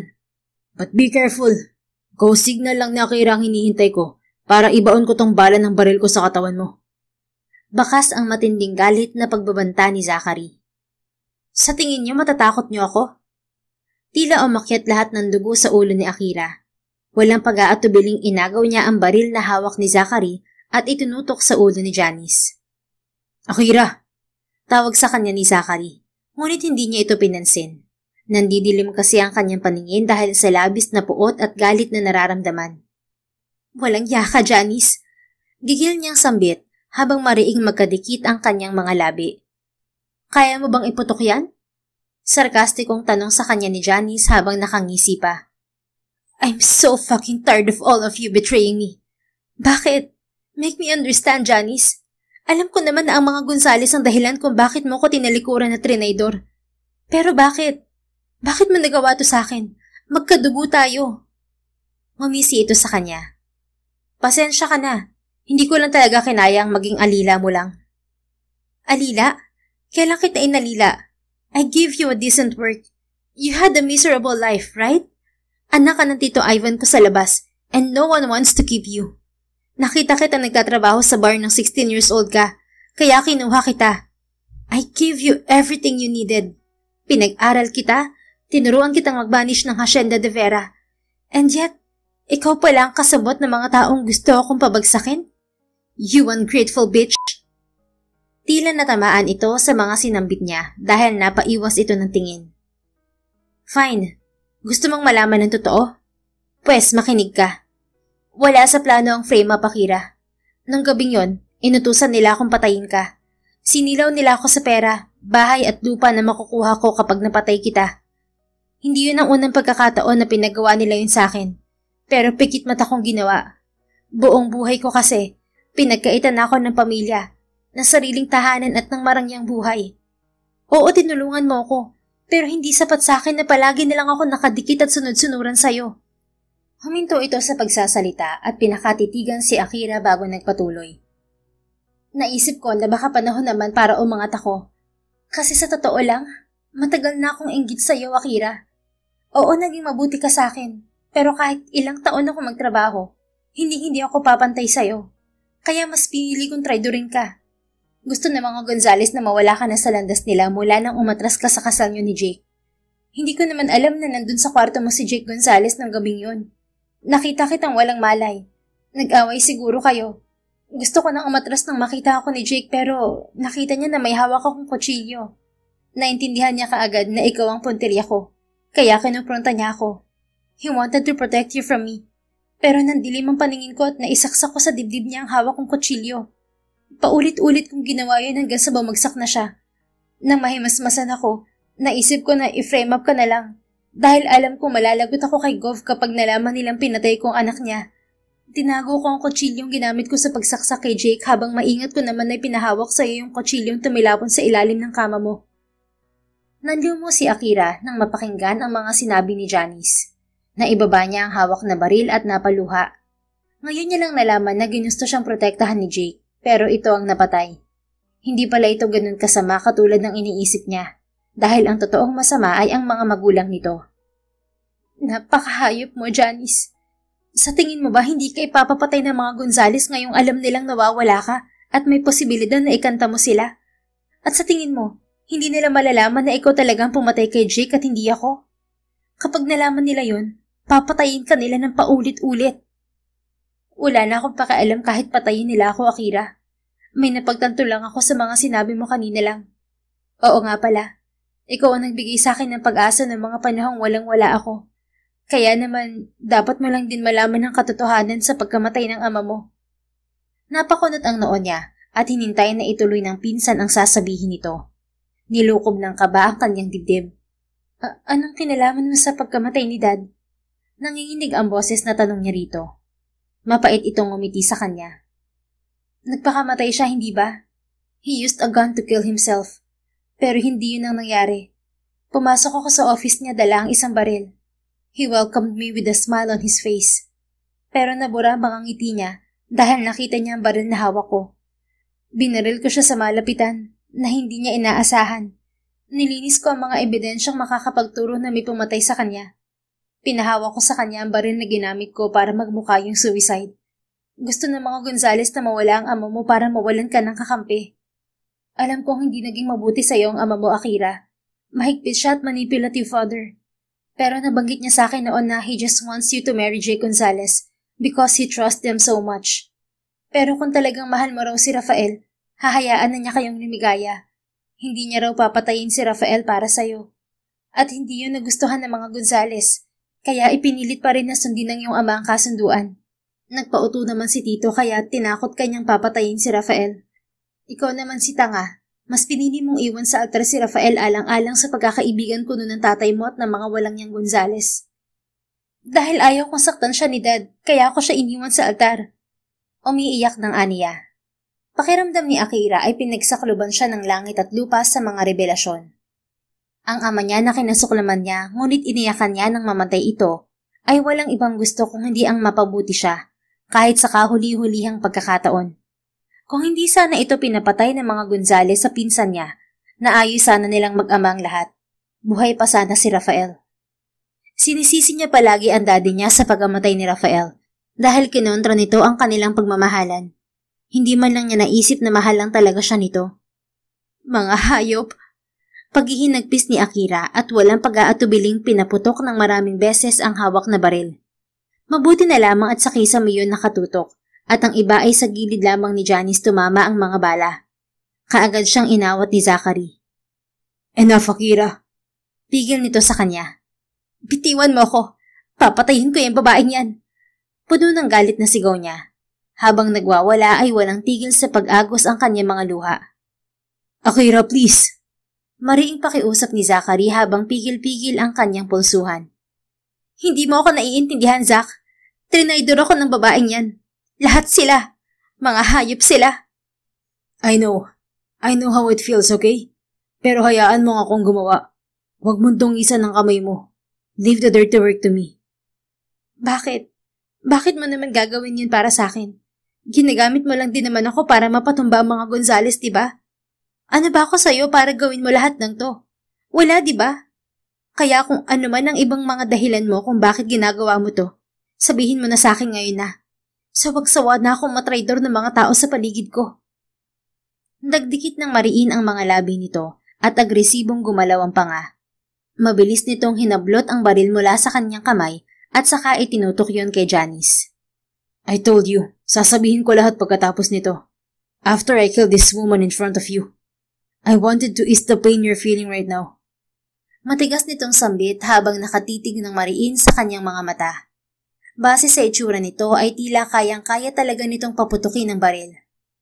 Boss, bakit natin siya papatayin? Pwede natin siyang magamit laban sa mga Gonzales. Malaking tulong din siya para malinis sa pangalan ni Miss Akira. Sambit ni Damian na nanonood lang sa kanila kanina pa. You think I didn't know that, Damian? I just want to give two choices to Akira. It's either papatayin ko ang babaeng to para makaganti at mabawasan ang sakit na nararamdaman niya, o bubuhayin at gagamitin ko to para malinis ang pangalan niya. Alin sa dalawa, Akira? Kahit hindi malinis ang pangalan mo, kapag pinatay ko ang pinsan mo, kayang-kaya kitang bigyan ng bagong pangalan at bagong buhay para hindi ka na nila hanapin at hulihin. I'm willing to do everything for you, kaya mamili ka. Natahimik si Akira at napaisip sa mga sinabi ni Zachary. Wala siyang ibang nararamdaman ngayon kung hindi galit at pagkasuklam sa mga taong nagtraidor sa kanya. Gusto niyang patayin si Janice, ngunit sa kabila niyon ay tila mas nangingibabaw ang pagmamahal na meron siya para sa kanyang pinsan. Minahal niya ito at hindi niya matatanggap na ganito ang kinahinatnan ng babae. Mas pinili nitong maging masama para sa pera. Lumingon siya kay Janice kasabay ng pagtulo ng kanyang mga luha. Bakas din sa mukha ng babae ang matinding pagsisisi habang namamasa ang mga mata dahil sa mga luha. I can't kill you, Janice. You deserve to live with guilt. Akira, tanging nasambit nito. All you have to do is to clear my name. Kapag hindi mo ginawa, nasa sayo na yan. Basta ako, kakalimutan ko na minahal kita bilang pinsan ko. Wala akong gusto kundi mapabuti ka, pero hindi ka na kontento sa kung anong meron ka. I'm sorry, Akira. Umiiyak nitong usal at napayuko habang yumuyugyug ang magkabilang balikat. Napapikit siya at umiwas na ng tingin kay Janice upang balingan si Zachary. Hinawakan niya ang kamay nitong nakahawak sa baril. "Get me out of here, Zach." Tila nang hihinang pakiusap niya. Bumuntong hininga ito at dahan-dahang ibinaba ang baril. "Let's go." Hinila nito ang kamay niya at may ibinulong kay Damian bago tuluyang lumabas sa silid. Hinatid siya ni Zachary sa kwarto niya at doon ay niyakap siya nito ng mahigpit dahil sa walang tigil niyang pag-iyak. "I know you don't trust me, Akira. Marami pa akong hindi nasasabi sa'yo. Pero hahayaan mo na kitang magalit at umiyak sa ngayon. And always remember that I'm just here. Hindi kita iiwan at pababayaan." Masuyo nitong bulong habang yakap-yakap pa rin siya. Napapikit na lang siya ng mariin kasabay ng muling paglandas ng kanyang mga luha. Tila nais nang sumuko ng kanyang puso sa sobrang sakit na nararamdaman. Ngunit ngayong yakap siya ng lalaking kamukha ni Rafael, tila gumagaan yun sa hindi malamang dahilan. Batid niyang may nararamdaman na siyang espesyal sa lalaki. Ngunit naguguluhan siya kung dahil ba yun sa kamukha nito ang dati niyang kasintahan? O dahil sa palagi itong naroon tuwing pakiramdam niya tinatraidor siya ng lahat. Nakatulog siya sa sobrang pag-iyak. Nagising na lang siya na may kumot na nakapatong sa kanyang katawan. Kumpara kanina ay hindi na ganoon kabigat ang dibdib niya. Bumangon siya at napansin na naroon sa couch sa tabi niya si Zachary at doon nakatulog. Nag-init ang kanyang dibdib dahil hindi talaga siya nito iniwanan. "Zach," tawag niya rito. Kaagad naman itong dumilat at umayos ng pagkakaupo nang makitang gising na siya. "You're awake. How are you feeling?" Tanong nito bago tumayo at naglakad palapit sa kanya. Masuyo nitong sinalat ang pisngi niya at ang kanyang noo. "Mainit ka kanina kaya hinayaan mo na kitang matulog. Gabi na, kailangan mong kumain para makainom ka ng gamot. Anong gusto mong kainin?" Tanong nito. Hindi siya sumagot at nanatiling nakatitig sa binata. Ngayon, malinaw na niya itong nakikita sa malapitan. Tuwing iniisip niya na totoo ang mga ipinapakita nito sa kanya, ay nag-aalangan pa rin siya, sapagkat hindi niya pa lubusang kilala ang buong pagkatao nito. "Ayokong kumain. You promised me, right? Sasabihin mo sa akin lahat ng sikreto mo. I'm ready to listen." Napabuntong hininga ito. "Are you sure?" Tumango siya. Dinala siya nito muli sa loob ng opisina nito. Binuksan nito ang mamahaling laptop na naroon at pinaandar ang projector na tumama sa maputing wall ng opisina.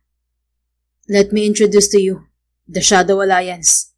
Sambit nito at ipinakita sa projector ang imahe ng mga taong nakasuot ng suit na nagtitipon sa isang kwarto. Nagulantang siya nang makita roon si Zachary. "Ano yan?" "I am the temporary head of Shadow Alliance. Isa itong underground organization na maitutulad mo sa mga mafia at yakuza. My father, Danilo Hidalgo, built the organization when he was 30. Hindi siya nagkaroon ng asawa pero nagkaroon siya ng anak sa isang bayarang babae. At yun ang nanay ko. Going back to the organization, we do illegal businesses, pero meron ding legal for front." Sunod nitong pinakita ang imahe ng mga kasino, ng drag racing at sari-saring mga armas. Napanganga na lamang si Akira habang ipinapakita nito ang mga imahe na hindi niya akalaing pagmamay-ari ng ama ni Zachary. "But unlike the organizations, we don't sell drugs. We minimize it instead. It may sound hypocrite, kasi gumagawa kami ng illegal pero binabawal naman namin ng drugs sa organisasyon. Ayaw ni Dad na mabahiran ng ganun ang organisasyon niya. At dahil doon, maraming nabangga ang Shadow Alliance, maging ang mga Gonzales." Napakunot ang noo niya. "You mean Governor Gonzales?" "Yes. Pinoprotektahan ni Governor Gonzales sa mga drug lords sa San Felipe. Kaya nagalit siya nang binanggaan ni Dad ang mga to. Gumanti sila at sinubukang agawin ng mga pasugalan ni Dad. Pero hindi sila nagtagumpay. Kaya ang ginawa nila, naghanap sila ng tiyempo para i-ambush si Dad habang nasa loob ng kotse. Luckily, naharang ng iba niyang bodyguard sa mga bala. Pero natamaan pa rin si Dad sa dibdib. Nasa Amerika siya ngayon at nagpapagaling. At habang wala siya, ako munang nagmamanage ng Shadow Alliance." "But what about the Hidalgo group of companies?" "I own it and it's legal. Pinamana niya sa akin ang kumpanyang yon since nakita niya na maalam ako sa pagnenegosyo. Matagal din kaming hindi nagkita ni Dad. Nang mabuntis niya kasi ang nanay ko noon, iniwan niya to. Namatay ang nanay ko sa sobrang paggamit ng drugs. Kaya naiwan ako mag-isa sa edad na 16. At napahinto ito sa pagkukwento kaya napatitig si Akira rito. Agad may napagtanto. At nagtrabaho ka habang nag-aaral sa kolehiyo sa kursong Business Administration. Yun ang kinuha mo kasi yun lang ang available na course sa scholarship na inaplayan mo. Tama ba? Dugtong ni Akira sa mga sinasabi nito. Sumisik daw ang kanyang dibdib dahil tugma ang kwento nito tungkol sa ina nitong namatay sa drug overdose sa kwento noon sa kanya ni Rafael. Sa puso niya ay tahimik siyang humihiling na sana ay magtugma ang mga sinasabi niya dito. What? Bakit hindi ka makapagsalita? Bakit kailangan mo magpaligoy-ligoy pa? Bakit hindi mo nalang sabihin na ikaw at si Rafael ay iisa? Naluluhang tanong niya rito. Marahas itong bumuntong hininga at saka hinawakan ng kanyang kamay upang hilahin siya patungo sa isang kwarto na nasa pinakadulo. Binuksan ni Zachary ang pinto gamit ang passcode. Get in. See it in your own eyes, Akira. Mahinang sambit ni Zachary. Pinakatitigan niya muna ang binata habang tahimik na dumadaloy ang kanyang mga luha. Kahit wala itong sabihin, tila batid na niya ang nais nitong ipakita. Umaasa kasi siya na tama ang kanyang nasa isip, na ito nga ang pinakamamahal niyang si Rafael. Dahan-dahan siyang pumasok sa loob ng kwarto at kusang lumiwanag ang paligid ng silid. Bumungad sa kanya ang malaking painting na halos nagpatigil sa kanyang mundo. Oh God! Natutup niya ang kanyang bibig kasabay ng tuluyang pagbuhos ng kanyang mga luha. Nasa harapan niya kasi ang painting kung saan nakapinta siya habang nakasuot ng wedding gown. Nakangiti siya roon at nakahawak sa braso ni Rafael na nakasuot ng magarang suit. Malaki rin ang ngiti nito. Do you still remember, Akira? Ako ang nagturo sa'yo sa pagpipinta. Palagi kong iniisip noon kung ano ang magiging itsura natin pagkatapos nating ikasal. Kaya lang, hindi natuloy ang kasal natin dahil iniwan mo ako. Kaya ginuhit ko na lang ang pangarap kong imahe nating dalawa. Kahit dyan man lang ay naikasal tayo. Malumanay na sambit ni Zachary. Lumuluhang lumingon siya sa lalaki at napahagulgol ng malakas. Rafael, ikaw nga. Tama ang kutob ko. Kaya pala pamilyar ang lahat sa akin lalo na ang halik mo. Oh, may Rafael. Sinugod niya ito ng yakap. Wala siyang ibang maramdaman ngayon kung hindi matinding pagsisisi sa ginawa niyang pangiiwan dito noon para lamang mailigtas ito sa kapahamakan. Pero ngayong nabalik na ito, wala na siyang pakialam pa kung ano ang dahilan nito kung bakit ito nagsinungaling sa kanya. Ang importante sa kanya ay buhay ang lalaking pinakamamahal niya. I'm sorry, Rafael. I'm sorry for leaving you. I'm sorry kung naging duwag ako. I'm sorry kung natakot ako sa pagbabanta noon ni Dad na papatayin ka niya kapag tumuloy ako sa altar. You know how much I love you. Mas pinili kong iwan ka kaysa makita kang mamatay at... Natigil siya sa pagsasalita nang hawakan nito ang magkabila niyang pisngi at yumuko upang halikan siya sa mga labi. Hindi niya nagawang humalik pabalik sapagkat walang awat ang kanyang pagluha. Kumalas ito at tinitigan siya sa kanyang mga mata. Matagal ko nang alam ang dahilan mo kung bakit mo ko iniwan noon sa altar. Nung sinaktan ko ang sarili ko, alam kong ikaw ang nagdala sa akin sa ospital, pero hindi na kita nakita ulit. Si Dad, kinuha niya ako sa ospital. He finally showed himself nang malaman niya nangyari sa akin. Yun ang unang pagkakataon na nagkakilala kami.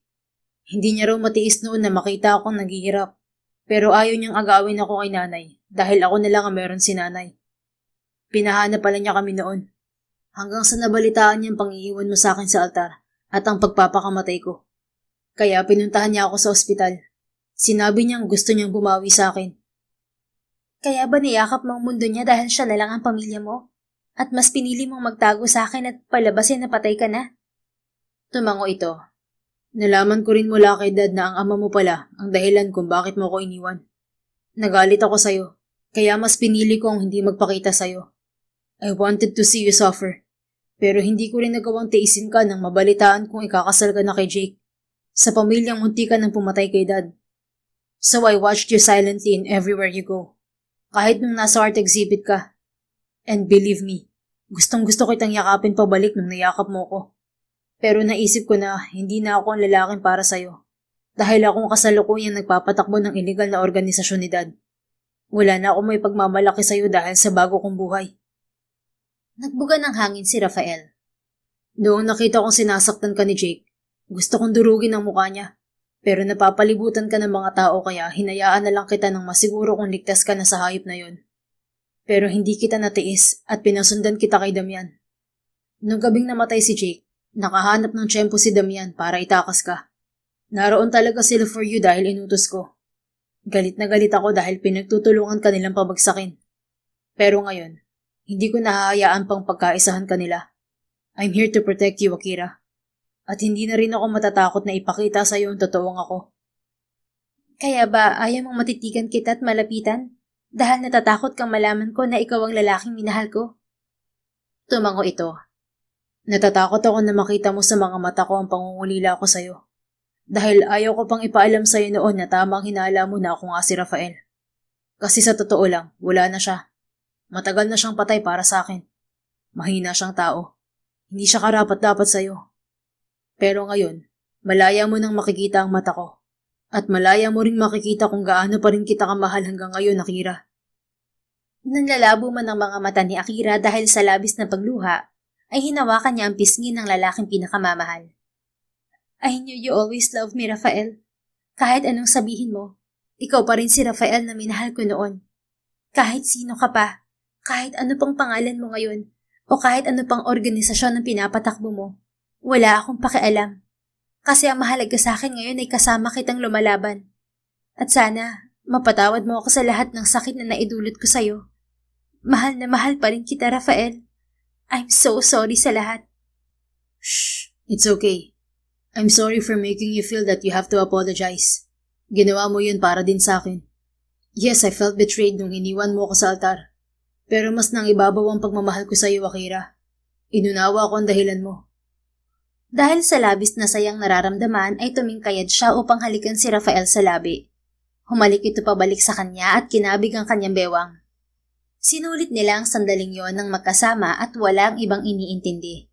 Dahil batid nila na may suliranin pa silang haharapin sa mga susunod na araw. Kinabukasan ay sumama na si Akira kay Zachary upang ilantad ang kanyang sarili sa publiko. Yun na ang umpisa ng paglilinis niya sa kanyang pangalan sa pamamagitan ng pagsuko at pagtestigo ng kanyang pinsang si Janice. Dahil sa matibay na statement ni Janice, ay naabsuelto siya sa kaso at nalinis ang pangalan. Samantala, patong-patong naman na kaso ang isinampa niya laban sa pamilya Gonzales dahil sa pag-utos ng mga itong patayin ng kanyang ama at ang tangkang pagpatay ng mga ito sa kanya. Naging madali ang proseso ng pagpapakulong sa mga Gonzales dahil na rin sa koneksyon ni Zachary at malalakas na ebidensyang nakalap ng mga tauhan ng lalaki. Si Janice ay nahatulan din ng habang buhay na pagkakakulong dahil sa pagpatay nito kay Jake at pagiging kasabwat ng mga Gonzales. Matapos ang halos isang taon ay tuluyan nang bumagsak ang mga Gonzales. Natapos na rin ang paghahari-harian ng mga ito sa San Felipe. Naging payapa na ang kanilang bayan sa pamumuno ng mga bagong luklok na mayor at gobernador. Hindi nagtagal ay binitiwan na rin ni Zachary ang pamamahala sa Shadow Alliance nang tuluyang gumaling ang ama nitong si Danilo Hidalgo. Umuwi ito ng Pilipinas upang makilala si Akira at buong puso siya nitong tinanggap. Kaya naman kahit naging abala ang Ginoo sa pagmamanage muli ng Shadow Alliance, ay nagagawa pa rin itong dalawin sila sa safe house. Doon pa rin nila napiling tumira dahil tahimik doon. Secured at maganda ang tanawin kahit na nasa gitna ito ng kagubatan ng San Felipe. When are you two going to move? Napapagod na ako magpabalik-balik dito sa bahay na to. Masyadong malayo sa kabayhasnan. Pabirong reklamo ng ama ni Zachary bago umupo sa couch na kaharap nila. Ayaw na talagang magpatawag ng binata sa dati nitong pangalan na Rafael. Dad, kahit gusto kong lumipat, mas gusto dito ni Akira. Napanguso siya at nahihiyang umiti sa Ginoo. Mas gusto ko po rito kasi tahimik at hindi ako mag-isa. Mukhang hulog na hulog ka talaga sa anak kong to, Iha.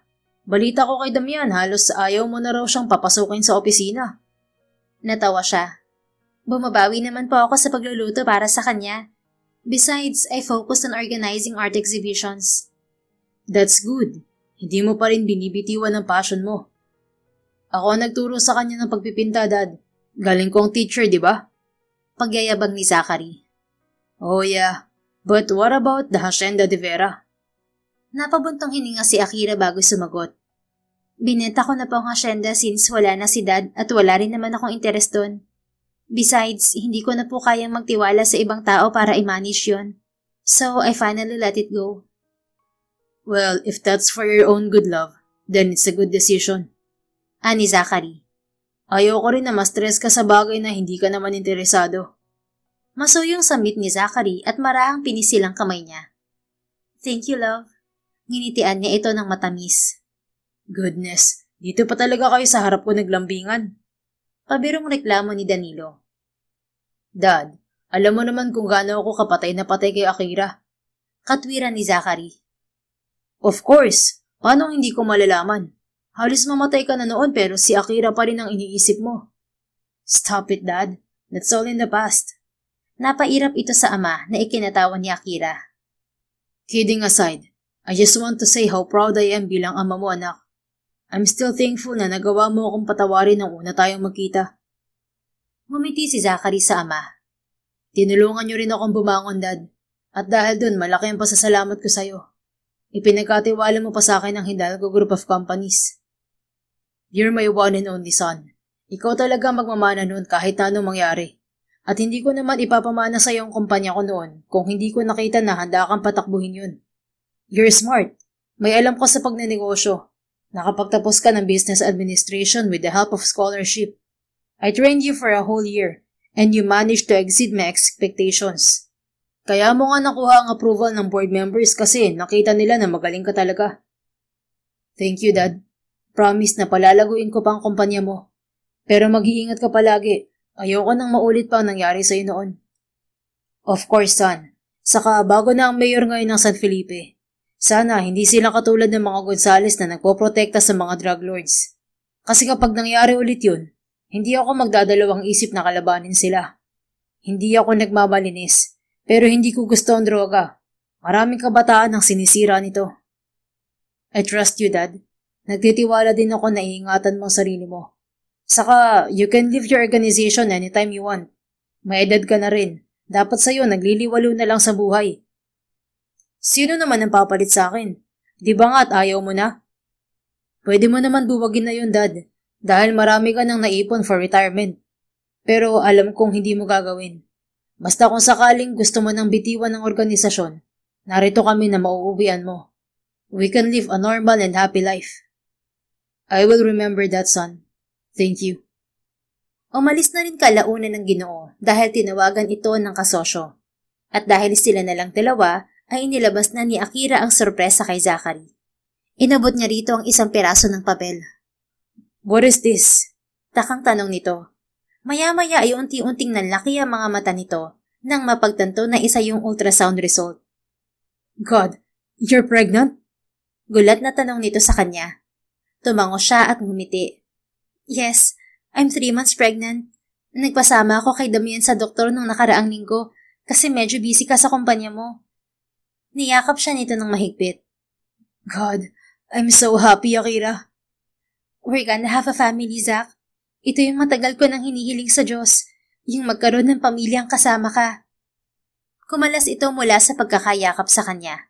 Nagulat pa siya nang makitang lumuluha na ito at hinawakan ng kanyang mga kamay.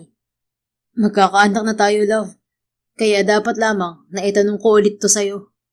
Will you marry me, love? I'm sorry kung hindi ako prepared. Bala ko na talaga mag-propose sa'yo pero hindi ko lang alam kung paano.